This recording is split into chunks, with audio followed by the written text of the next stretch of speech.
Good morning, folks. We've got science news, earthquake update. We'll peek in on the upper level patterns and learn some solar physics as well. We are starting with our star over at spaceweathernews.com, and we find that the last day on the sun was quiet and calm from the perspective of sunspots, solar flares, and, once again, we have not seen any eruptive behavior whatsoever from the plasma filaments. That one filament we've watched the last few days is partially collapsing, with the southern reach still turning in, but that southern reach is likely too far south to affect Earth even if it does erupt. We're going back to the 193 angstrom view for a moment to take a closer look at the dark coronal holes, one facing Earth, one coming in at the left side, and then the permanent coronal holes at the north and south pole. This is what the magnetic structure looks like there, the polar magnetic fields reaching out, just like the magnetic field of Earth emanates from the polar region. But from the coronal holes, we also see open field lines streaming out as well. This is where the interplanetary magnetic fields are found that connect the planets to the sun, always at those coronal holes. Some stream away, and others form the return fields coming back from as far out as the edge of the solar system. These ultra-huge and powerful fields are how we predict the ebb and flow of magnitude 6 seismicity, as they must interact with Earth as well, fluctuating usually on a days to weeks basis. These two coronal holes are strong indicators, and we are seeing the blot echoes ramping up, including 4 in Oceania yesterday, with one of them hitting magnitude 6 range, albeit barely. Not nearly enough pressure released in this event just yet. Quickly peeking at the solar wind shows quiet conditions in geospace. The solar wind streams from the Earth-facing coronal holes should impact early this coming week. They won't be major, but they will be obvious amidst this calm telemetry, as a density bump followed by a ramp up in plasma speed. Again, due this week. You may have heard a cool down is finally due for the United States, and it is going to be delivered by this dip in the jet stream. We'll show 3 days forecast of it here, and this allows the cooler northern air to reach down further than it normally would. The higher altitude polar patterns are holding for now.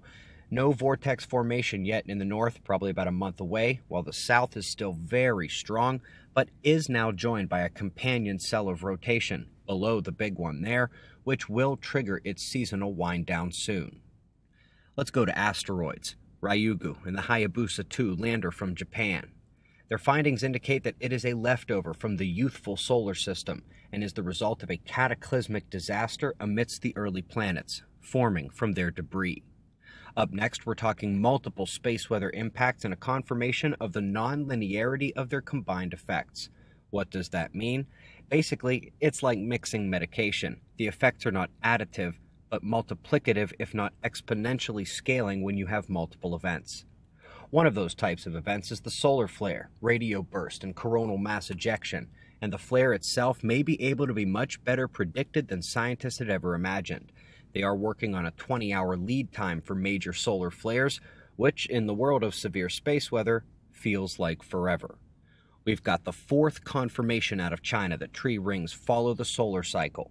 They also note appreciable effects from El Niño and the Pacific Decadal Oscillation, but there are already dozens of studies showing the sun's effect on those as well, making for all 3 identified drivers of tree ring variability either directly or indirectly modulated by the sun. Last but not least, we usually share dark matter debunking from lab work or from deep space searches for gamma rays resulting from annihilation, but today we are right back at the sun.